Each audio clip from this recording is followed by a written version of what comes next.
çocuk 3 gün için yaşadı. Şu an deprem meydana geliyor. Şu an gördüğünüz gibi deprem.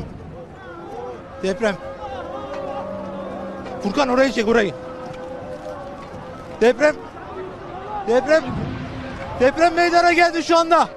Şu anda deprem meydana geldi. Kayıtta mısın? Evet. Deprem meydana geldi. Evet.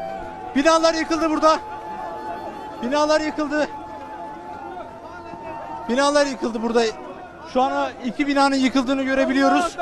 Şu an devam ediyor. Hala depremin sürdüğünü söyleyebiliriz. Evet, enkaz kurtarmaya çalışan vatandaşlar da deprem nedeniyle etkilendi. Yanda bulunan bir binanın yıkıldığını söyleyebiliriz. Kameraman arkadaşım diğer tarafı da